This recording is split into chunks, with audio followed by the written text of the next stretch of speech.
Terima kasih. Shalom. Orang Manado itu terkenal sebagai sebuah provinsi yang semangatnya heroik. Shalom. Terima kasih. Perkenalkan, nama saya lahir bernama berbeda. Jadi saya lahir dikasih nama Wang Tien Chen. Jadi orang setengah bingung apa itu. Karena saya lahir dari papa Mongolian, mama Manado. Jadi yang Manado tapi mama, bukan tapi papa. Cuman papa Cina, mama Manado, kolaborasi yang luar biasa membuat anaknya seperti sekarang. Dari situ saya punya prinsip bahwa ternyata Tuhan itu suka bercanda. Orang Manado bilang Tuhan itu suka baku sedu. Bayangkan bapak Cina, mama Manado lahir anak muka Batak. Serius loh. So susah bahasa Manado? Ingat, Anda orang Manado, mulailah hari ini belajar bahasa daerah. Karena pemerintah pun meminta kita untuk belajar bahasa ibu. Jadi jangan cuma bahasa Jakarta, bahasa Indonesia doang. Bahasa Manado juga harus diajari. Saya lahir dari mama Manado, papa China. Saya tidak tinggal di Manado, saya tinggal di Beijing dari kecil. Jadi kita tinggal di Cina, kasihan. Saya pulang Indonesia umur 9 tahun, kita sekolah SD umur 10 tahun. Nana bayangkan bagaimana lebih tua di dalam kelas. Anak-anak lain umur 5-6 tahun, kita umur 10. Dompangnya di dalam pala. Dompangnya kita di kelas pala. Pala bahasa Manado itu kepala desa. Karena so tua. Dan saya adalah stand up comedy Indonesia satu-satunya yang tetap concern dengan Sulawesi Utara.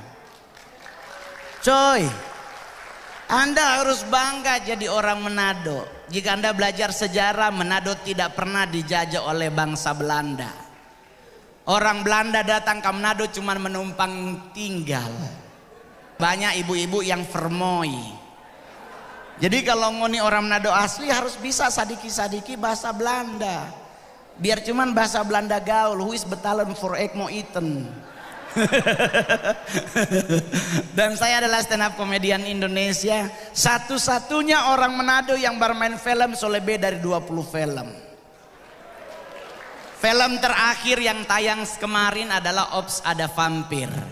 Sekarang lagi tayang Gila Jiwa. Sebelumnya ada Komik 8. Komik 8 kita jadi bencong, pakai rok. Kita tadi TV pendeta Bauni satu Indonesia. Pelayanan di gereja pendeta marah-marah. Mongol, kamu anak Tuhan, kenapa jadi bencong? Mongol langsung bilang kembalikan perpuluhannya. Perpuluhan dia minta, giliran jadi bencong dia marah. Saya pulang tuh doi. Di sini hadir banyak oma-oma, banyak opa-opa. Saya bangga. Mana anak muda Manado yang ada di Jawa Timur? Ada. Harus. Banggalah dengan daerah asal Anda. Kolaborasi Manado Jawa melahirkan ibu yang sangat vermoy sekali. Kamu memang kata luar biasa. Mongol bafoto dengan beliau langsung dapat lihat nyonya dan sopirnya. Memang susah. Kita sudah jadi stand up dari 2011, 2014 baru diakui sebagai artis dari Sulut. Dulu orang Manadonya pernah anggap kita artis karena mukanya mendukung. Saya hari ini di Malang, nyampe di Malang seluruh bandara minta foto dengan Mongol. Sampai di Manado nyanda ada. Nggak ada yang minta foto, coy. Mongol sampai sengaja itu koper lo lewat 7 kali, siapa tahu ada yang minta foto. Nggak ada. Dan orang-orang Manado memang ombeskov, orang Belanda bilang. Dia lihat pak kita cuma dari jauh. Oh dia bisa kan? Kenapa bawa-bawa kegantengan dan tidak ganteng sih? Bisa itu jelek pak artinya. Coy, coba Anda lakukan penyelidikan. Satu-satunya provinsi di Indonesia kalau pulang rapi itu cuman Manado. Pesawat semua mendarat di Samratulangi pasti Basmengken. Padahal nyampe Manado 1:30 subuh. Turun pesawat badadadadanya ada yang jemput, cuman gaya. Emang benar-benar luar biasa. Saya nggak diterkenal di Manado. Saya punya papa rohani itu Papi Gilbert, yang harusnya dia khotbah, yang datang Om Johan. Sama hamba Tuhan Manado yang luar biasa. Jadi kalau saya suka, kalau udah soal Manado, saya selalu sharingnya ke beliau.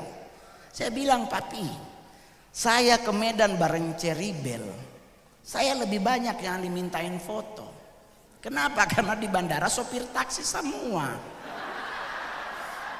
Jadi memang sopir taksi bawa foto di Mongol memang katu matching. Iya tak? Di Manado, aduh Bapak di sorga kita sampai setengah stres kan mari orang. Saya sharing sama beliau, saya bilang, Papi kenapa saya nggak ada yang minta foto? Anda tahu Papi Gilbert bilang apa? Mongol, ngana baca kitab Lukas, Yesus pun tidak dikenal di kampungnya. Apalagi ngana Mongol. Oh iya, betul. Yesus kan tidak terkenal di kampungnya, apalagi Mongol. Ya sudah, iyo jo.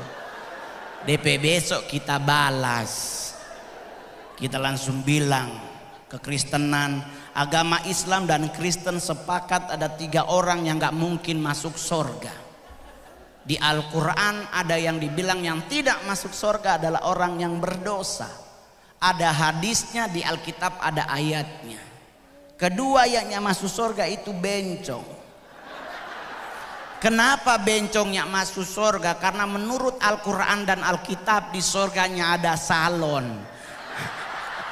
Jadi kalau bencong masuk surga mau apa di surga? Nya ada kerja yang sudah juniosa masuk. Yang ketiga yang masuk surga adalah lihat kiri kanan Anda. Adakah orang yang berbadan gemuk? Gode orang Manado bilang. Ngana bilang pada dia nyak masuk ngana. Kenapa orang gemuk nggak masuk surga? Karena Al-Quran dan Alkitab sepakat pintu surga itu sempit. Bakurus ngoni biar masuk. Kalau orang Kristen bilang begini, oh Mongol kita nggak usah lewat pintu, kita pakai pengangkatan. Baca kitab Kolose, 1 malaikat angkat 4 orang, 2 gede 2 kurus, malaikat bataria bos besar. Dari surga batarianya usah ngana bawa, ngana titip jom. Nggak usah dibawa, titip. Saya adalah stand up komedian beragama Kristen, dan 2011 saya selalu bilang di TV bahwa saya beragama Kristen. Saya tidak malu karena ini agama saya, kenapa harus malu? Dan yang kedua, saya adalah stand up komedian yang belum pernah ditegur oleh siapapun. Saya belum pernah ditangkap polisi, saya belum pernah ditegur oleh TNI, saya belum pernah ditegur oleh KPI, tapi saya pernah ditegur oleh gereja.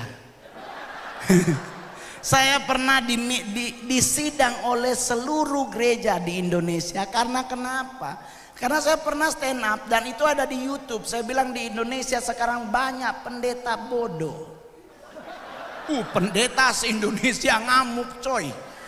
Saya sidang itu di Cikini, Mongol sendiri yang sidang 24 orang. Saya baru tahu bagaimana rasanya Rasul Paulus disidang di depan Mahkamah Agama. Yang sidang Mongol umur paling muda itu 69. Semua seopa-opa. Saya punya alasan kenapa saya bilang banyak pendeta bodoh. Karena pendeta kalau berdoa suka keterlaluan. Selalu minta Tuhan suruh datang. Pernah dengar doanya, Tuhan hadirlah di tempat ini, disuruh datang. Anda tidak baca Alkitab kalau Tuhan datang kiamat?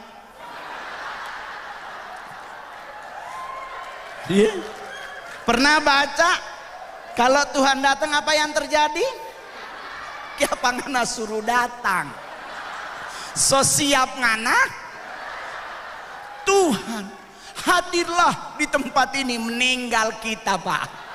Nya ada sisa. Jangan dipanggil. Karena Tuhan kita adalah Tuhan bukan tecelup. Cina naik turun naik, bukan kasihan. Pendeta marah-marah loh. Pas saya kasih ke, oh iya benar juga. Anda baca kitab Yohanes, Yesus pergi ke surga menyediakan tempat bagi kita. Betul? Ngana suruh dia turun.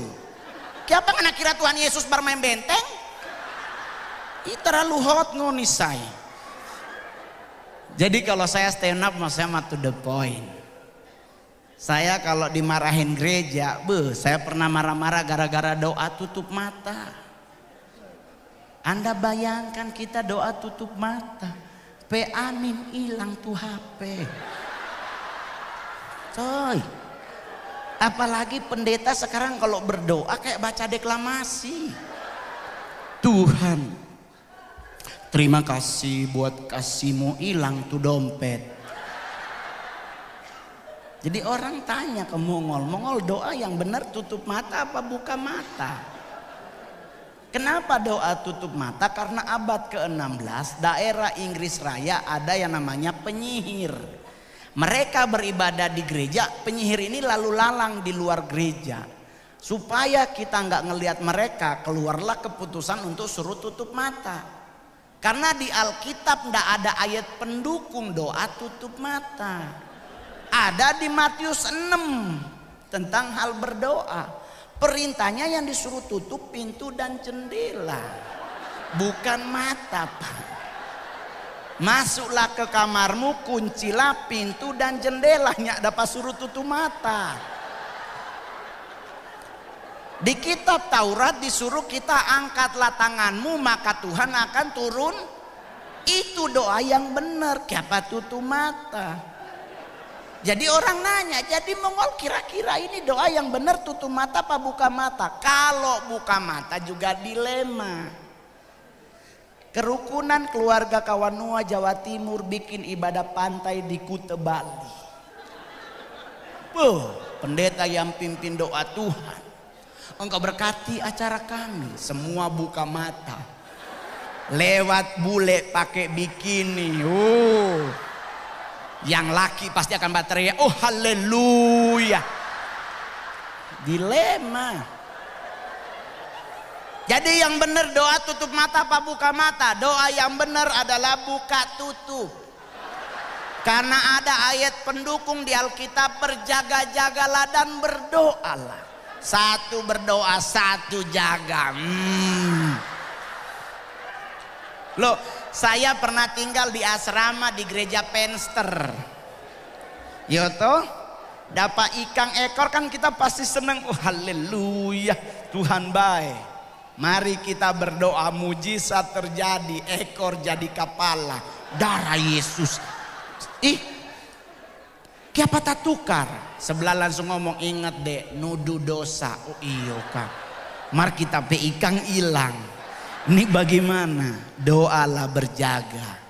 Tutu satu. Anak kote yang japan curi kamu. Santai tuh. Sebenarnya stand up comedy itu enak Pak.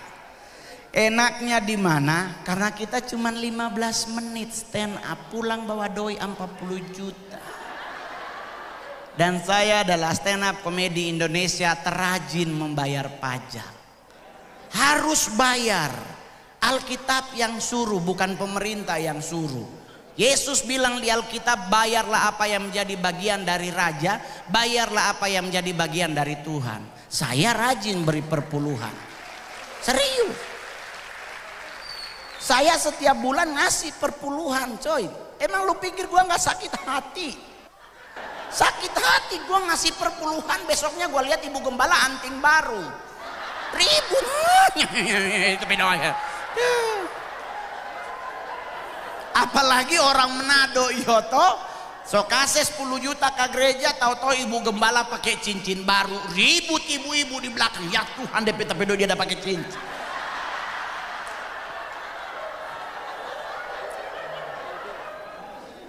Siapa yang tahu rica Gorontalo? Rica Gorontalo adalah rica yang cabai yang paling pedas di dunia. Kecil-kecil, bu. Apalagi yang hebat, bahkan setan pun, setan tertinggi sekolahnya itu dari Indonesia. Anda boleh nonton semua film horor di negara manapun, belum tentu setannya sarjana. Indonesia ada setan sarjana, namanya Suster Ngesot. Kenapa Suster Ngesot sarjana? Karena sebelum dia jadi sarjana, Suster Ngesot kuliah di Akademi Keperawatan. Berarti Suster Ngesot S1. Berarti negara kita hebat toh? Hebat. Apa yang gak enak dari bangsa kita? Indonesia adalah negara terjorok di dunia dalam hal ngupil. Orang Manado bilang ambe tai idong. Kenapa jorok? Saya pernah manggung di Beijing, saya pernah manggung di Hong Kong, di Australia, Amerika, Singapura, Thailand dan Malaysia. Indonesia udah dari Aceh sampai ke Papua saya manggung. Saya lihat orang bule kalau ngupil itu enak. Ambil langsung diselepet. Enak orang bule. Indonesia beda. Ambil dia goyang. Kenapa harus dipelintir? Kenapa nggak langsung begini? Enggak, dia aja goyang begini. Di mana letak joroknya? Buangnya. Bule diselepet, kita selalu dititip. Di mana aja, di daun, di lift, di DPI tang dia bagi set. Kadang baju temen. Jorok loh coy.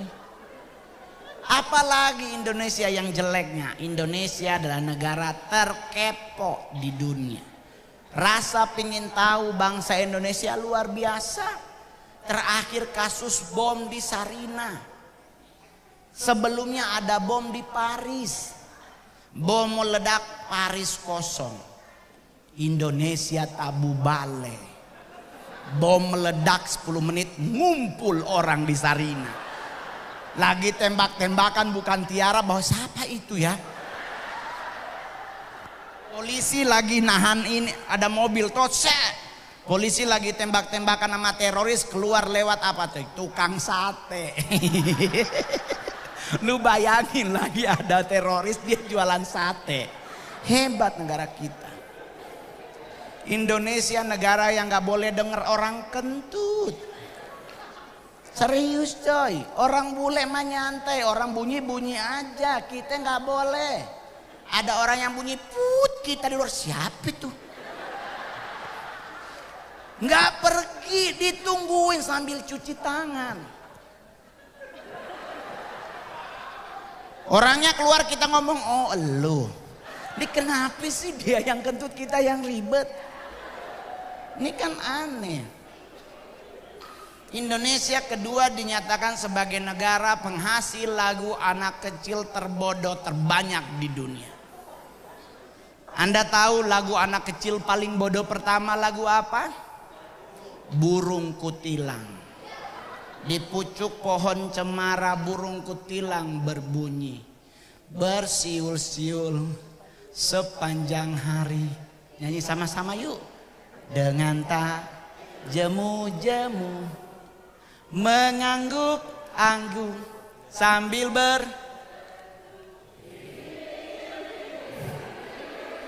Saya beli tuh burung bos. Gue penasaran sama burung kutilang, serius. Mongol beli pelihara 2 tahun gak pernah bunyi trilili. Nggak pernah lagu bekeng bodok patorang, beneran. Burung kutilang nggak bersiul-siul sepanjang hari bos. Dia sehari bersiul kali. Jadi kalau dia bersiul-siul sepanjang hari, nih burungnya bernapas. Serius. Lagu anak kecil terbodoh kedua adalah menanam jagung.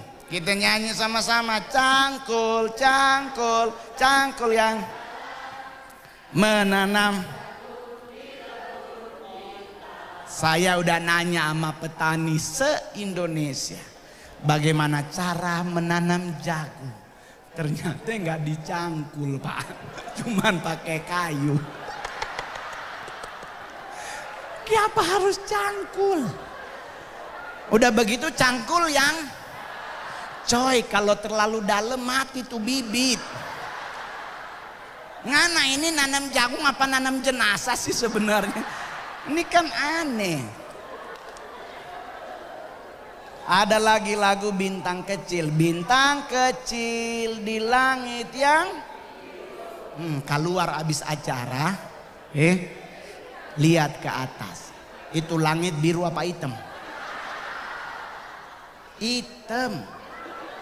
Saya di depan presiden, saya pernah stand up waktu masih zaman Pak SBY. Saya nanya lagu Balonku ada 5. Warna pertama warna apa? Merah. Merah kuning kelabu, merah muda dan solimai. Masih ada satu warna lagi yang belum. Warna hijau. Berarti balonku ada 6 apa ada 5? Ini yang bodong anak apa kita? Balonku ada 5 itu warnanya ada 5 enggak 6. Warna pertama warna apa? Hijau. Bukan merah. Yang bikin lagu Balonku ada 5 itu warna pertama hijau. Bintang kecil di langit yang tinggi, bukan di langit yang biru. Buta warna kalau mana bilang itu biru. Balonku ada 5 warna pertama adalah hijau. Tetapi kenapa nih boleh dinyanyikan oleh anak kecil? Efek sampingnya. Meletus balon hijau dor. Hatiku. Bayangkan anak umur 5 tahun. Cuman gara-gara balon hijau meletus. Hatinya kacau. Udah Tuhan nih apanya ndak beli ulang. Kenapa harus galau? Cuman gara-gara balon. Dan kita sebagai kerukunan keluarga Kawanua Jawa Timur harus mendukung program pemerintah yang namanya menukar kembali tabung gas 3 kilo. Karena menurut penelitian tabung gas 3 kilo gampang meledak. Kenapa beliau gampang meledak? Karena warnanya hijau.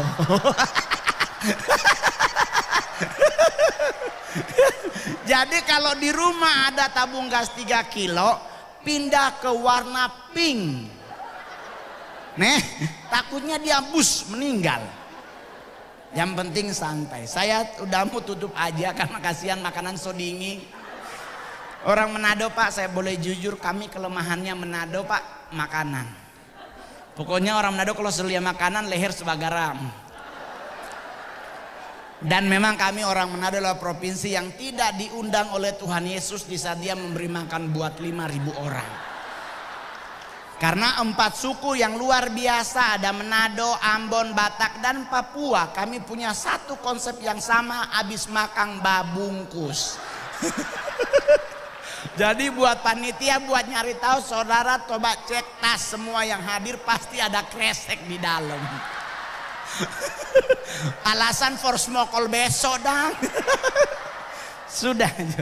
Yang penting apapun bentuknya, saya sangat mendukung kegiatan seperti ini. Sebagai warga para kita perantau yang ada di Jawa Timur, dimanapun Anda berada, hindari yang namanya narkoba. Buat anak-anak muda, jangan pernah menggunakan narkoba. Karena narkoba bukan sebuah solusi buat hidup kita, tetapi narkoba membuat hidup kita jadi nggak nyaman.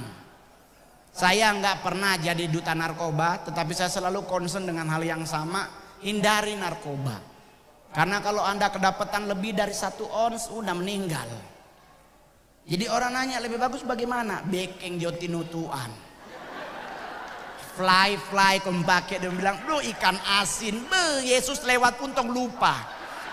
Karena kami di Manado Pak ada namanya bubur Manado, bahasa Manadonya tuh tinutuan. Pakai mie, Kong ikan asin yang ada bakar setengah. Beuh. Tetangga langsung lewat, boleh meminta? Orang Manado memang selalu begitu kata. Itu yang membuat orang Manado tuh hebat.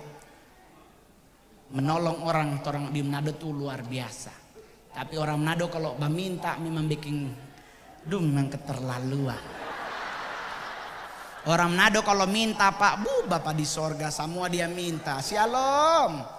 Shalom apa Ci?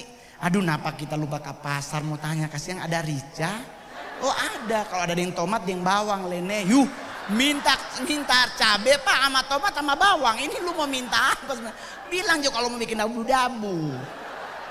Boleh minta rica, kalau ada tomat dan bawang le. Ini tuh Manado. Tapi provinsi kami sampai sekarang Pak adalah salah satu provinsi terkondusif di Indonesia. Di Manado nggak pernah ada kerusuhan agama.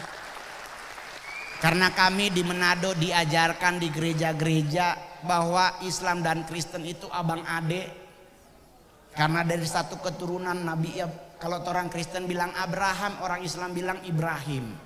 Punya anak dua, yang satu namanya Ishak, yang satu Ismail. Orang jalurnya Ishak, Islam jalurnya Ismail. Satu papa beda mama, menurut orang Manado itu kakak adik. Oleh sebab itu jangan bakal lain. Ya toh? Nah, jadi orang-orang Manado yang di perantauan jangan bakalai. Damai itu indah. Nanti kalau polisi tangkap Pak damai Jone. Dapat hilang. Bilang Pak kan prinsip. Damai itu indah nih boleh. Taat pada aturan. Saya membayar pajak sampai sekarang tetap taat. Kalau kita mau boleh jujur, aduh stres, serius. Tapi dengan saya membayar pajak, saya membayar apa yang menjadi milik Tuhan, saya bisa diberkati Tuhan. Pulang ke Manado kasihan, yang berhasil di perantauan bangun Sulawesi Utara. Ya toh? Biar kedepannya Tompe provinsi lebih hebat lagi. Sekarang saya minta dukungan teman-teman dari Kerukunan Keluarga Kawanua Jawa Timur. Mari kita sama-sama masukin kembali Bunaken sebagai daftar kunjungan wisata. Serius, Bunaken so dihapus. Karena kata so jorok, so kotor dan sebagainya. Sekarang Bunaken so bersih. Sebagai orang Manado asli, yuk kita sama-sama masukkan Bunaken sebagai tujuan wisata di Indonesia. Amin. Amin. Coy di Manado semua ada. Terakhir yang makan babi coba angkat tangan. Yang makan babi coba angkat tangan. Nggak usah malu. Yang makan babi angkat tangan. Oke, buat yang nggak makan babi jangan marah ya. Ini materi khusus yang makan babi. Kehebatan orang Kristen dilihat dari dua hal. Pertama karena dia punya juru selamat namanya Yesus Kristus. Kedua karena kita makan babi. Kenapa orang Kristen harus makan babi? Karena di Alkitab Yesus pernah ngusir setan di Gerasa. Tuh setan masuk di mana? Berarti babi ada apa? Ngana makan babi, ngana makan apa? Selesai. Maaf Pak ya. Jadi Pak maaf ya Pak, kami di Manado nggak pernah ada penampakan pocong Pak. Nggak pernah ada penampakan macam-macam karena di Manado babi dia makan. Setan langsung berpikir, oh Tuhan tapi omak dia makan nggak usah muncul. Asik. Jadi kalau kita ketemu setan Pak nggak usah marah, nggak usah stres. Orang Islam kalau ketemu setan dibacain ayat kursi. Orang Kristen ketemu setan ditengking dalam nama Yesus. Padahal buat musir setan paling pertama yang harus Anda lakukan adalah tanya dulu setannya agama apa. Jangan langsung baca.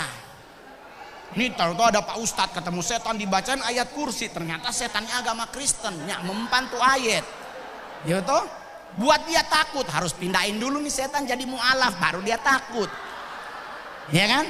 Jadi orang nanya, mau usir setan bagaimana Mongol? Simple. Suster ngesot adalah setan yang paling aneh di Indonesia. Dia cacat kasihan. Karena dia ngesot. Ya kan Pak, dia kan ngesot. Kenapa kita harus pingsan? Kan tinggal jalan cepat. cepet, susternya nggak bisa ngikut kan? Lu tinggal aja Pak, nggak usah darah Yesus, nggak usah sih tinggal dia ada pariki. Kalaupun dia nyampe rumah, suster ngesot nggak bisa ngapa-ngapain, gagang pintu ketinggian. Dia minta dong bukain dong. Jadi suster ngesot cuman ada di rumah sakit, nggak pernah nyebrang ke rumah. Anda bisa bayangkan suster ngesot di rumah sakit Koja Tanjung Priuk, mau nakutin orang di Jalan Warakas. So keluar rumah sakit dia lagi ngesot, saya goblok ada kontainer, dia balik lagi. Dia mau ngesot lagi, kontainer lagi, sampai subuhnya lewat-lewat. Nyampe di Warakas di rumah orang nggak nakutin bos, paling dia minta betadin. Kenapa? Paku beling, paku beling, beling paku. Karena kan jalan Indonesia kan penuh dengan beling. Pocong Pak, kalau ada di Malang pocong muncul, gak usah dibacain ayat kursi atau ayat Alkitab. Kenapa? Karena pocong itu telinganya kiri dan kanan ada kapas. Jadi dia gak denger. Ada kapas di dalam. So itu pocongnya pernah teriak panas-panas, dia kan santai. Karena dia gak denger. Apa yang ditakuti oleh pocong? Portal. Sepinggang batu pocong nggak bisa lewat, bos, terlalu tinggi dok. Dia pulang teman-teman. Jadi santai. Sudah ya. Makin mahal soalnya. Makin mahal kalau undang Pak Mongol. Kita Pak diundang makan siang. Pak Jokowi ambil nasi secentong, nggak mungkin kita ngambil 2 centong Pak. Ikut-ikutan secentong. Makan Pak, ternyata enak banget. Lihat-lihatan kita, maaf saya Manado, mau Batamba bingung. Ini bagaimana? Di meja makan pas pampres coy. Selesai nggak bisa nambah, foto bersama. Selesai saya pulang, saya bilang Pak boleh bungkus nggak? Enak soalnya satu. Oh jadi lucu, jadi keren. Sudah, yang penting abis ini kita doa makan. Yang pimpin doa, tolong doa makan jangan lama. Manado kalau doa makan sampai presiden dia doakan. Tuh Ikang Mas coba putar dari tadi solala belum amin amin. Jadi doa Alkitabiah jangan bertele-tele, to the point Jo. Yang penting hari ini kita merayakan Paskah, kehebatan Paskah bahwa Yesus benar-benar bangkit. Kalau dia bangkit berarti dia Tuhan buat orang, dia sah juru selamat buat orang. Nggak usah khawatir menghadapi apapun, selama orang ikut Tuhan pasti Tuhan bela tompe hidup. Amin. Terima kasih, Tuhan Yesus memberkati. Shalom, selamat malam.